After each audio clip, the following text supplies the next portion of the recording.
Pain is the thing I acquire, mental desire. Can someone make it end? Alors aujourd'hui on se retrouve dans mon salon, on est le jeudi 22 décembre. Demain normalement nous c'est le jour où on va se donner nos cadeaux avec mon amoureux parce qu'après le lendemain on part retrouver sa famille donc pour faire le réveillon et Noël ensemble. J'en profite en fait pour monter, comme ça je dérange pas mon amoureux qui travaille encore aujourd'hui en télétravail.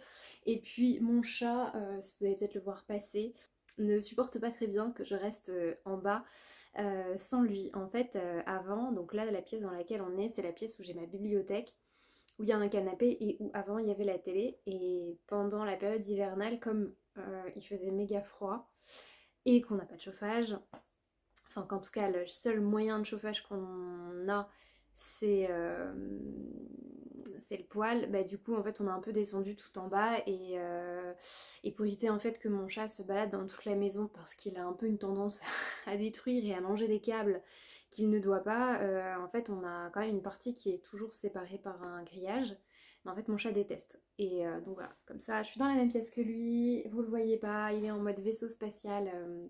Voilà mon chat qui du coup est très content que je sois là et qui se met en mode vaisseau spatial et qui va finir par s'endormir comme ça je pense. J'ai pas mal de choses à vous dire aujourd'hui, on naviguera je pense entre cette pièce-ci et ma pièce couture, mais en fait là aujourd'hui il fait dégueulasse, donc il fait très sombre alors qu'il est même pas 14h.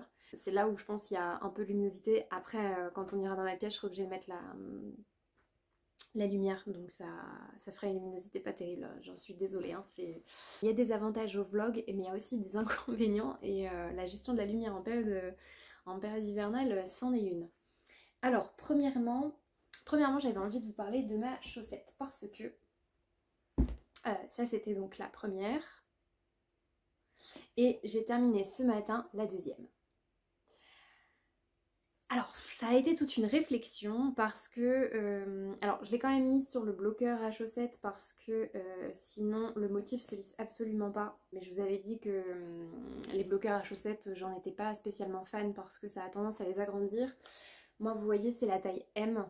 C'est un bloqueur à chaussettes, je pense que vous trouvez chez Lily comme tout. Et vous voyez qu'il est avec des fleurs de pissenlit. Et je vous le déconseille dans le sens où la laine s'accroche dessus. En fait quand vous passez votre main dessus vous avez l'impression que c'est relativement lisse, mais j'entendais quand je glissais ma chaussette dessus que ça a agrippé de la matière et que ça a cracouillé, donc j'ai fait extrêmement attention pour glisser la chaussette tout du long. Je vous le dis pour que vous le sachiez, je suis pas la seule à dire que les bloqueurs comme ça ne sont pas forcément les mieux, ils sont très beaux, ils sont très esthétiques, mais pour leur usage premier qui est de bloquer des chaussettes, c'est pas forcément les mieux. Si c'était à refaire, enfin si c'était à refaire, non, ceux-là on me les a offerts. Je pense que moi je prendrais déjà une taille S, donc prendre une taille en dessous de la mienne. Donc pour rappel, je fais du 38 en chaussettes. Et donc prendre ça et prendre des bloqueurs à chaussettes qui soient peut-être aérés mais qui n'aient pas autant de motifs, enfin qui n'aient pas autant de découpes dans le bois, ce qui pourrait favoriser éventuellement les accros dans la laine. Ouais, je sais pas, j'étais un peu pas déçue. Alors, en fait si, j'ai fait mon grafting et je sais pas, je l'ai pas aussi bien réussi. Je vais vous montrer. Donc le grafting, c'est quand à la fin vous rejoignez les mailles de deux côtés pour faire une espèce de couture invisible. Et là vous voyez que sur la pointe de ma chaussette, c'est invisible. Enfin, il n'y a pas de... On voit pas la délimitation ici, on voit pas la couture. Et ici, alors je sais pas sur le bloqueur si ça va se voir. Bon, j'ai un petit boudin. Une fois encore, je me suis dit, Maëlys, c'est pas grave, tes chaussettes vont finir au fin fond de tes chaussures. Elles vont finir par s'user avec le temps et il y a un jour où en fait tu te souviendras même pas que tu avais mal fait ton grafting sur ce côté-là. Donc ça, c'est la première chose. Mais bah, vous savez que moi j'aime bien réfléchir. Enfin, tout ce que je fais en fait m'amène à réfléchir et à me challenger un petit peu. Et en fait au final je sais pas si ça vaut le coup de faire des chaussettes en tricot. Alors vous allez me dire t'as quand même passé un nombre d'heures dessus. Enfin là en fait comme je les ai fait sur le long terme, pardon c'est pas ça que je veux dire. Là en fait comme je les ai faites durant mes vlogmas, je pense que je pourrais grosso modo savoir combien de temps j'ai passé dessus, enfin en tout cas en termes de jours. Ce serait pas représentatif parce que j'ai beaucoup tricoté ces derniers temps, et même si j'ai pas tricoté H24 dessus, je sais qu'à chaque fois j'ai fait des longues sessions qui m'ont permis d'avancer, mais ça demande quand même des heures de travail. En tout cas par rapport à moi, ma vitesse de tricot. C'est-à-dire que dès que je ne tricote pas des mailles endroit, dès qu'en fait il y a des motifs de dentelle, la texture, etc. Déjà souvent je tricote plutôt à l'anglaise, donc avec le fil dans la main droite. Et je deviens hyper lente du tricot. Même quand j'avais pas mes problèmes de concentration, je tricotais pendant une éternité. Ça veut dire que là j'avais presque atteint le point où j'ai le sentiment de tricoter tout le temps, mais que ça n'avance pas. Donc ça c'est le premier point. Et pour des chaussettes, bah, c'est vrai qu'un modèle pareil, vous voyez que toute la tige, et encore moi j'ai pas fait la tige la plus longue, elle est donc en texture avec, oui c'est plutôt on dirait des chaussettes texturées qu'en dentelle, mais il y a quand même des jetés, enfin ça crée un motif très beau. Mais ces chaussettes, leur but c'est d'être portées, c'est pas, je vais pas les glisser dans une boîte de bas, enfin surtout que là j'ai besoin de chaussettes. Enfin, là il fait plus doux donc je pourrais me passer de mettre des chaussettes en laine. Je me dis le but ultime c'est de les porter. En tout cas c'est comme ça que je vois la chose. Et là pour ces chaussettes j'ai juste envie de les mettre dans un coin et de ne pas les porter pour qu'elles restent belles à jamais. Ce qui est un peu bête en soi. Et en même temps je sais qu'au moment où je vais les porter, elles risquent de s'abîmer assez vite. C'est dommage, un si beau motif qui m'a pris autant de temps, qui va probablement disparaître. Enfin, en tout cas, la laine va, sous l'effet du frottement, va peut-être se feutrer à certains endroits, ça va peut-être s'abîmer rapidement. Et en même temps, il n'y a qu'en les portant que je le saurai. Mais, ouais, sur le coup, j'étais un peu déçue, mais sans savoir et sans réussir à dire pourquoi. Après, je me dis, ça se trouve, le but de faire ces choses, enfin le but, pas qu'il y ait de but en soi, hein, mais l'intérêt de ces chaussettes, finalement, c'est peut-être de me rendre compte que moi, ce qui va m'intéresser dans le fait de tricoter des chaussettes, c'est tout simplement de faire des chaussettes basiques à porter. Et puis, et ce sera peut-être pour moi le meilleur, alors pas rapport qualité-prix, mais rapport temps passé et produit fini. Après, je pense que c'est aussi dû à mon processus de tricot. Je vous en avais déjà un petit peu parlé dans les vidéos précédentes. Il y a des gens qui sont à fond dans le processus du tricot. Il y en a qui sont davantage motivés par le produit fini. Moi, je suis dans les deux. Je suis dans les deux, c'est-à-dire que il faut, dans tous les cas, il faut que le processus me plaise, mais le produit fini est tout aussi important. Je vais vous prendre l'exemple de la couture pour que ce soit peut-être plus parlant. Quand je fais un vêtement, il y a plusieurs cas de figure. Il y a le cas de figure où je prends du plaisir dans le processus et dans le résultat. Ça, c'est genre le must. Mais souvent, en fait, en cousant, je prends du plaisir. Je prends du plaisir. Mais si à la fin, le vêtement fini ne fonctionne pas, enfin, si le vêtement ne me va pas, ça me gâche rétrospectivement le processus. Ça veut dire que du coup, tout est à mettre à la poubelle. Le résultat fini qui est pas terrible va l'emporter en fait sur le temps passé et je vais me dire bah voilà j'ai perdu du temps, même si le temps passé sur le projet à l'origine j'ai pris du plaisir par exemple à monter mon col etc. Alors que j'ai déjà remarqué que parfois pendant la couture c'est horrible, je passe pas un bon moment, mais si le résultat fini me plaît, bah ça surpasse le processus. Ça veut dire que je vais me dire bon ok j'ai souffert mais j'ai un résultat qui me plaît, auquel peut-être potentiellement je m'attendais pas. Je sais pas si c'est très clair, mais pour le tricot, c'est vrai que pendant que j'ai tricoté ces chaussettes, j'ai passé un bon moment et j'étais contente de le faire. Mais là, le résultat fini fait que je me pose des questions et donc du coup, c'est comme si ça entachait mon processus. Je sais pas si c'est très clair et très parlant. Je fais une mini parenthèse parce que je sais que Julie Miette a parlé un petit peu de ce... Enfin, elle a un peu dans ses vidéos bilan, alors je sais pas si elle a encore sorti, mais j'ai vu un short sur YouTube où elle parle un petit peu de ça et où elle explique pourquoi notamment elle a arrêté de tricoter des chaussettes. Après, je vous l'ai déjà dit, Julie... Enfin, je trouve que Julie et moi, on a la même manière en fait de fonctionner. Alors non pas que ce soit une qualité ou un défaut, mais c'est juste que je suis contente d'avoir trouvé quelqu'un sur la sphère YouTube qui a un peu le même processus réflexif. Moi c'est vrai que j'ai tendance à réfléchir sur tout. Après c'est aussi qui je suis, alors ça a des avantages et des inconvénients. Mais ouais c'est comme ça. Alors voilà, pour cette chaussette j'essaye de me dire que j'arrive pas encore à dire exactement finalement quel est mon avis là-dessus. Est-ce que j'ai bien fait ou non de les tricoter? Je pense quand même que le plaisir dessus est important. Je les ai tricotées entre autres devant Once Upon a Time, voilà, donc c'est quand même des bons souvenirs. Mais je sais aussi que cette deuxième paire, je vous en avais parlé, enfin cette deuxième chaussette, je l'avais lancée pour en être entre guillemets un peu débarrassée parce que j'avais cette chaussette là qui traînait en fait depuis février l'année dernière quand j'ai re-regardé sur mon Ravelry. Et que j'aime pas avoir des choses non finies, enfin c'est pas du tout ma manière de fonctionner. C'est comme si le fait de vouloir absolument finir ces chaussettes avait gâché quelque chose. Je pense aussi que c'est parce que quand c'est sur un temps plus limité, on se souvient mieux de l'intégralité du processus et je pense que si je les avais arrêtées et reprises en 3 mois, je vous en aurais probablement absolument pas parlé de cette manière. Je trouve que c'est toujours intéressant de partager un peu ces réflexions-là, en tout cas de mettre des mots dessus. Pour l'instant, de toute façon, je vais finir un peu tous mes projets en cours pour pas avoir le sentiment d'avoir 15 000 projets en cours et des nouveaux en cours. Enfin, là pour l'instant, je vais pas remonter forcément de paires de chaussettes, même s'il y a des chaussettes qui me tentent. Voilà, ça me fait 2 paires de chaussettes en laine, 2 paires de chaussettes mi-laine, mi-synthétique. Je pense que si jamais il fait à nouveau froid, j'aurai quand même de quoi alterner et de quoi survivre. Donc ça, c'est pour les Poet Socks. Les Poet Socks, pardon, de Sari Nordlund. En fait, je pense que le combo idéal, ce serait je paye la laine et quelqu'un me tricote les chaussettes. Voilà. S'il y a des personnes intéressées pour ce deal, absolument pas, comment on dit, pas du tout, enfin c'est pas du tout un bon deal. Hein. Ah oui, et deuxième chose, je me dis aussi que dans ces chaussettes, j'apprends, imaginons ces chaussettes me vont pas, j'en suis déçue. En fait, j'aurais avancé sur le sujet et vous savez que le processus des chaussettes, il y a tellement de talons qui existent, des longueurs de pied, tout ça. Au final, c'est que ma deuxième paire, donc je suis encore en pleine phase d'apprentissage de quel est le type de chaussette idéale que j'aime, la longueur de tige. Et je pense aussi qu'il y a un côté un peu débutant là-dedans qui fait que la chaussette n'est pas forcément optimale pour ce que moi je recherche, ce que j'attends. Donc ça explique aussi que j'ai un peu ce sentiment-là.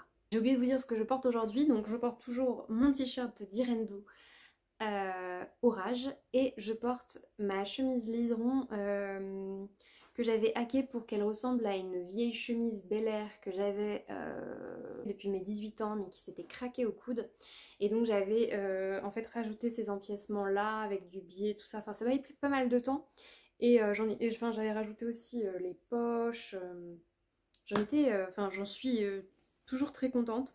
Et parfois, comme j'ai pas de gilet, en fait, là j'avais un peu froid, donc j'ai mis ça et je sais pas tout de suite. Les vêtements en jean, je trouve que ça a tendance à bien garder la chaleur. C'est vrai que celle-là, je crois que je vous l'ai jamais présentée. Je vous ai jamais expliqué en fait ce que j'avais changé dans la chemise. Alors, deuxième point, je voulais faire une update sur le patron Miramas de Belen Paris. Franchement, ça m'a travaillé, je veux bien que mon cerveau est toujours en tâche de fond dessus et que je pense que mon cerveau a dû traiter l'information dans la nuit. Il y a quelque chose qui m'embête dans ce patron et je saurais pas dire quoi. Donc, hier, j'ai quand même contacté la créatrice, enfin je lui ai envoyé un mail parce que je savais que comme elle partait en vacances, j'allais pas lui envoyer un message sur Instagram, donc je me suis dit je vais lui envoyer un mail à travers son site internet et elle répondra quand elle aura le temps de répondre et voilà. Donc je lui ai fait remonter un peu les différents points. En fait elle m'a répondu assez vite en me disant du coup qu'elle était assez surprise de mon retour, que j'étais la première à lui faire ce retour, que pourtant beaucoup de personnes l'avaient testé, y compris des débutantes, et que parfois c'était même leur premier modèle et que ça s'était globalement bien passé.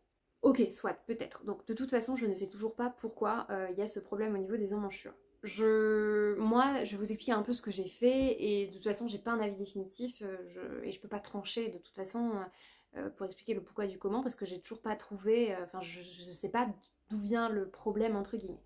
Donc voici les éléments que j'ai regroupés. Donc déjà, je suis allée voir les publications Instagram. Donc j'ai tapé patron Miramas, blouse Miramas, robe Miramas pour regarder en fait les photos, toutes les photos. Donc déjà, ça m'a pris un temps infini, mais bon. Pour voir un petit peu ce que rendait le modèle, est-ce que visuellement on voyait où arrivait l'emmanchure. Ce que je trouve un petit peu compliqué, c'est un constat que je fais de manière générale sur les réseaux sociaux, donc peut-être moins sur les blogs et encore. Alors attendez, parce que mon chat essaie de rentrer dans son panier. Ce que j'ai constaté donc de manière générale, c'est que les gens détaillent pas vraiment leur avis. Alors non pas que ce soit le but, mais moi je me rends bien compte que ce que je recherche dans des avis, des bilans couture, ou des articles de blog, ou des articles, enfin des posts Instagram, Moi j'aime la précision. J'aime la précision et j'aime le partage d'infos. Alors après on peut être d'accord ou pas avec ça et je sais bien qu'il y a un côté toujours compliqué sur les réseaux quels qu'ils soient parce que le créateur ou la créatrice potentiellement peut voir nos avis et ça reste des personnes humaines qu'il faut prendre en compte.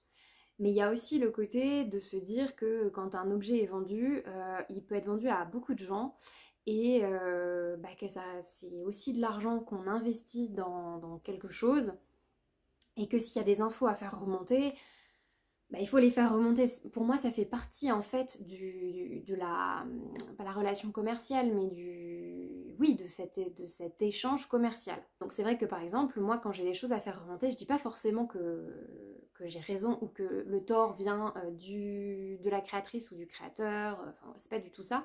Mais parfois, si j'observe qu'il y a des choses qui bloquent chez moi, j'aime bien le dire pour me dire si jamais quelqu'un rencontre le même problème, il ou elle saura que, voilà, cette personne saura qu'elle n'est pas seule. Donc là, j'ai vu nulle part, en fait, il n'y avait pas vraiment d'avis détaillé, ni sur le montage, ni en fait sur rien du tout. C'était souvent, voilà, les gens ont l'air très contents du patron, ils le mettent, ils postent, et puis voilà. Donc là, c'est plutôt une réflexion un peu d'ordre général, c'est que parfois, je trouve, et je le sais, hein, parce que je l'ai déjà constaté, en fait, ce que j'ai remarqué, c'est que les réseaux sociaux, parfois, ne donnent pas toujours, on le sait, hein, mais une vision réelle, réaliste des choses. Par exemple, je me suis déjà aperçue qu'il y avait des créateurs et des créatrices de contenu qui faisaient des posts sur des vêtements, donc en partenariat ou non avec des créatrices. Je dis plutôt créatrices, hein, parce qu'évidemment, la majeure partie des patrons de couture, notamment, sont faits par des femmes.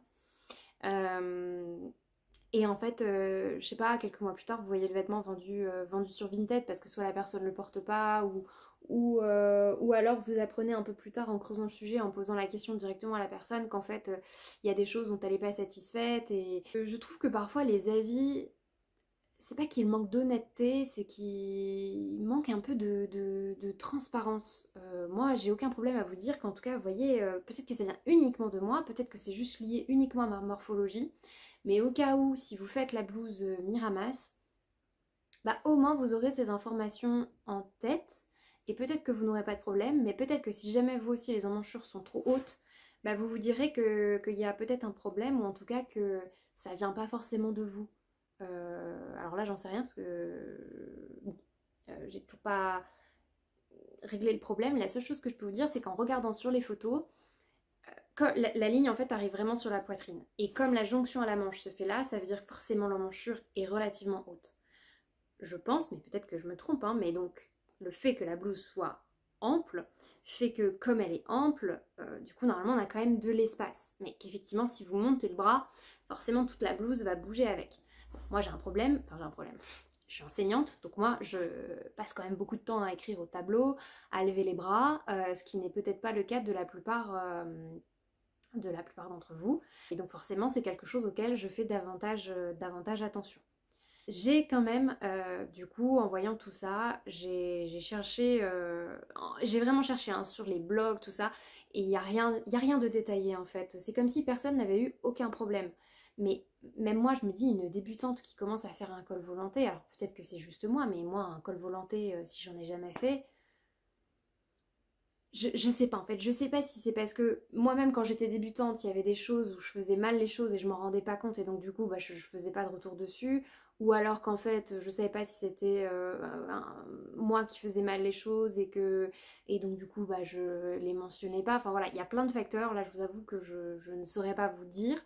La seule information que je peux vous transmettre, c'est que du coup j'ai demandé à des personnes qui avaient cousu la blouse Miramas. J'étais tombée sur la vidéo de Julie, donc de Somibo. Je pense que vous la connaissez, je pense. Si vous la connaissez pas, allez voir sa chaîne. Elle a fait pas mal de couture et confidence avec différentes créatrices et où à chaque fois donc elle les interviewait et elle cousait des modèles. Et moi j'avais déjà vu sa vidéo sur du coup Myriam de Belen Paris et je savais qu'elle avait cousu à plusieurs reprises le patron Miramas. En tout cas qu'elle avait fait le modèle robe. Et donc du coup j'ai envoyé un petit message sur Instagram pour savoir Enfin voilà, en lui disant que moi les emmanchures arrivaient assez hautes et est-ce que c'était le cas pour elle ou pas, parce que c'est pareil sur Instagram et sur les blogs, moi j'ai pas trouvé non plus de photos précises en fait de la blouse sous tous les angles et y compris de l'intérieur du vêtement. Et en fait, Julie m'a répondu que elle aussi, les emmanchures arrivaient assez hautes. Alors, je pense qu'elle, c'est la gênement, parce que comme elle me l'a dit, elle passe pas sa vie les bras en l'air ou les bras devant. Donc d'ailleurs, enfin, ça m'a fait beaucoup rire, parce que ça m'a fait penser à la chorégraphie de Michael Jackson, là, le truc avec les zombies. Donc je lui ai dit, ah bon, tu fais pas ça tous les jours, toi? Et moi, effectivement, j'ai souvent les bras en l'air quand même à cause de mon métier, donc pour moi, c'est beaucoup plus gênant. Mais elle m'a dit effectivement que ça lui arrivait assez haut, et en discutant, alors ce que j'ai trouvé intéressant en discutant avec elle, c'est que du coup, ça m'a permis d'avancer un peu sur ma problématique, dans le sens où je lui disais que du coup, j'allais coudre une taille 38. Alors elle m'a dit qu'elle avait cousu, elle, une taille supérieure aussi, avec cette problématique-là, et qu'en fait la problématique n'était pas résolue. Donc c'est pas forcément un bon choix. Par contre, elle m'a dit, essaye de coudre, et c'est vrai, enfin, ça paraît plutôt logique, essaye de coudre l'emmanchure juste plus basse. Donc en fait, au lieu de faire la jonction ici comme indiqué sur le patron, de laisser davantage de mou, et je pense que si je laisse 2 ou 3 cm, en tout cas, ça me pliera plus, enfin le tissu me rentrera plus sous l'aisselle. Je sais pas si ça réglera par contre le problème de la carrure dos. Je sais pas trop. Mais effectivement, en fait, moi j'ai pas assez de place, les manches sont trop fitées et la couture m'arrive là, quoi. Donc c'est pas. Enfin, ça va pas, quoi. Je sais pas comment régler la problématique, parce qu'effectivement, quand on regarde le modèle, je pense que si je vous remontre, vous voyez bien que la ligne de couture épaule, haut du corps, en fait, est censée arriver au même endroit alors que ce sont des pièces différentes. Ça veut dire que quand vous faites la couture, bah, forcément, si votre ligne de poitrine, elle arrive là, et qu'elle doit suivre l'épaule, bah, vous voyez bien que le point ici, c'est mon aisselle, et donc, en fait, on est hyper proche de mon aisselle, et donc, forcément, ça peut coincer. Donc effectivement, peut-être que c'est le modèle qui est conçu comme ça et qu'en fait, moi, c'est quelque chose qui me plaît pas. Bon, ce que je peux vous dire, c'est que du coup, quand Myriam m'a répondu, elle m'a dit qu'elle était très étonnée, elle m'a dit que sa mère avait testé, enfin, qui faisait une autre taille, avait testé sa blouse en taille 36, qu'elle n'était pas gênée. Bon, donc voilà, je vous transmets ça, je ne sais pas, je sais pas quoi. Je sais pas quoi en tirer. Bon, après, il y a d'autres choses sur lesquelles je suis pas tout à fait. J'entends ce qu'elle me dit, mais je suis pas forcément d'accord. C'est peut-être ma logique de la couture, mais en tout cas, je pense que d'un point de vue pédagogique, il y a des choses à améliorer dans le livret, parce que, vous voyez, par exemple, pour les liens, je lui ai dit que les liens n'étaient mentionnés qu'au moment où on pouvait faire les nœuds sur la poitrine devant. Or, en fait, sur le patron, c'est marqué qu'en fait, le schéma est représenté de la même manière. Ça veut dire que vous avez les liens pour le col, les liens pour ici, et ce sont les mêmes. Sauf qu'elle, elle part du principe qu'en fait, en haut, vous pouviez mettre un ruban pour rendre le modèle plus accessible aux débutants, mais là, ce serait des coulisses à créer ou des liens à faire. Et en fait, ouais, je sais pas. Moi, bon, les rubans, moi, en plus, c'est pas du tout mon truc. Déjà, trouver des rubans assortis au tissu, je trouve ça moyen. Oui, c'est peut-être plus facile à coudre et plus rapide, mais mettre du biais, ça fait plus joli, quoi. Et c'est pas un modèle non plus qui... Vous voyez, c'est marqué difficulté 3, donc c'est pas non plus censé être un modèle totalement débutant, donc autant proposer du biais. Après, une fois encore, ça n'est que ma perception du modèle et mon niveau d'exigence. Enfin, non pas que Myriam ne soit pas quelqu'un d'exigeant, mais ça veut dire que moi, si je proposais un modèle intermédiaire, enfin niveau 3 sur 5, j'aurais proposé quelque chose en fait de cohérent, ça veut dire que si on met des liens là, on met les mêmes liens là, et ensuite je dis éventuellement vous pouvez changer et remplacer par... Enfin je l'aurais quand même mis en fait dans la liste des fournitures, parce que je pense quand même, bah, je sais pas, est-ce que non, peut-être que les gens choisissent plutôt du ruban plutôt que... Bon, je sais pas. Pour le col c'est pareil, alors elle me dit que si on surpique, etc., normalement c'est impossible, le surjet doit être invisible. Mais en fait, si le décolleté arrive là, enfin, vous le verrez dans les vidéos que j'ai postées la veille, imaginez mon décolleté arrive là, il y a mon col qui a un peu de tenue avec le thermocollant, il y a mes liens, naturellement le col s'ouvre, donc c'est pas une question que le surjet doit être invisible, c'est que si mon col il s'ouvre et qu'on voit l'intérieur du vêtement, mon surjet va être visible. Et pour les supports vidéo, en fait, elle m'a dit qu'elle le faisait pas parce que c'était un temps de travail considérable. Donc évidemment, je le sais puisque je tourne des vidéos.